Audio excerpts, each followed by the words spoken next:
మీరు వెళ్ళకండి, వాళ్ళకి ఎప్పుడూ మీరు కనపడకండి అని చెప్పి మీరు ఎవరిని తీసుకురావాలో నేను చెప్తాను. మహాభాగవతుల పాదధూళి సమస్త తీర్థసారమంచు ఎరుగలేని వారి వారి వారి వారి వారి బంధువులను తొలిత కట్టి తెండు దూతలారా. ఎవరిని తీసుకొస్తారో తెలుసా? మీరు తీసుకురావడం బాగా జ్ఞాపకం పెట్టుకోండి. అత్యుత్సాహంగా ఎవరిని తీసుకొచ్చేయచ్చో తెలుసా? ఎకశక్తమునకైన పరిహాసానికి కూడా అసలు భగవన్నామం పలకని వాళ్ళు, ఎక్కడైనా రామనామం ఏదో వినకూడదన్నట్టు భగవద్వ్యతిరేక ప్రచారాలు చేస్తూ ఉండడం, భగవన్నామం చెప్పకూడదనడం, అలాంటి వాళ్ళని ముందు తీసుకొచ్చేయండి. ఎకశక్తానికి కూడా ఇందిరారమణుని పేరు పలకని వాడెవరో వాణ్ణి తీసుకురండి. అలాగే కలలో కూడా వాడెప్పుడు భగవంతుని యొక్క పాదములను చూడలేదు, వాణ్ణి ముందు పట్టుకుని తీసుకురండి.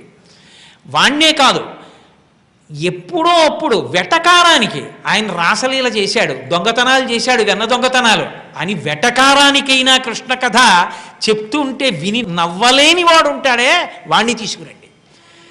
ఉత్సవాలు జరుగుతున్నప్పుడు దేవాలయాల వైపుకి కాళ్ళు అడుగులు వేస్తూ వెళ్ళి నమస్కరించినటువంటి దిక్కుమాలిన పాదాలు ఉన్నవాడు ఉంటాడే, లౌకిక సుఖాల కోసం తిరిగిన వాడు, వాణ్ణే కాదు వాణ్ణి వారి వారి వారి 3 తరాల వరకు వాడితో చేరిన వాళ్ళందరినీ తీసుకురండి. వారి కూడిన వారి తొలుత కట్టి తెండు దూతలారా, ముందు వాళ్ళని కట్టి తీసుకురండి. భగవన్నామం ఎక్కడ వినపడినా మీరు వెళ్ళకండి. కమలనయను మీది భక్తియోగమెల్ల ముక్తియోగమంచు మొదలరంగు వారి త్రోవ పోవవలదు దూతలారా. భగవంతుని మీద భక్తితో ఉండడం, ఆయన నామం పలకడం మనని రక్షిస్తుందని గుర్తెరిగి ఎవరు భగవన్నామం పలుకుతున్నారో వాళ్ళకి మీరు ఎప్పుడూ కనపడవద్దు, వాళ్ళని వాళ్ళు తీసుకెడతారు. కాబట్టి భగవన్నామ వైభవాన్ని తెలుసుకోండి. ఒకవేళ ఇప్పుడు పాపములు చేసి ఉన్నా మీరు వెళ్ళే సమయానికి వాడు భగవన్నామం పలుకుతుంటే ఇక మీరు కనపడద్దు, వెనక్కి వెళ్ళిపోండి.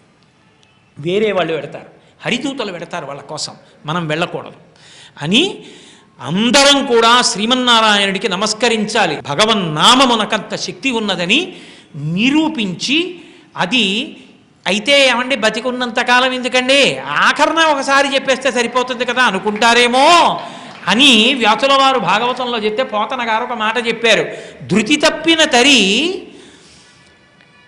తప్పిన తరి గత పుణ్యముల వలన కాక ఎట్టుతోచు కేశవుడు మదిన్ మితిలేని జగము దాల్చిన అతడొక్కడ మనములోన మెలగడువాడే. స్పృహ తప్పిపోయి ఉద్వేగంతో వాళ్ళని చూసి ఊపిరాగిపోతుంటే అప్పుడు ఆయన గుర్తొస్తాడు, ఆయన నామం గుర్తొస్తుందా? ఒక్కనాటికి గుర్తురాదు. ఆయన ఎవరు? మితిలేని జగము దాల్చిన, జగత్తులన్నింటినీ దాల్చిన వాడు అక్కడ మనసులో అణిగి ఉంటాడా? ఉండడు. అందుకని ఇప్పుడు చేసేవన్నీ చేసి అప్పుడు భగవన్నామం చెప్తానంటావేమో, అదో పెద్ద గాయిచ్చు, అలా అనుకోకు. ఇప్పుడే ప్రారంభం చేయి, ప్రారంభం చేసి ఇప్పుడే భగవన్నామాన్ని పట్టుకో. ఆ నామం నిన్ను తరింపచేస్తుందని మనుష్యుడిగా పుట్టినవాడు కనీసం ఏది పట్టుకుంటే తరించిపోతాడో చెప్పినటువంటి అద్భుతమైనటువంటి గాథ అజామీలోపాఖ్యానం. అందుకే ఎక్కడెక్కడ ఎవరు ఈ అజామీలోపాఖ్యానాన్ని చెప్తున్నారో, ఎక్కడ భక్తితో ఈ అజామీలోపాఖ్యానాన్ని వింటున్నారో వాళ్ళందరి యొక్క పాపరాశి నా అనుగ్రహము చేత ధ్వంసమైపోవుగా కానీ విష్ణువు వరం ఇచ్చారు.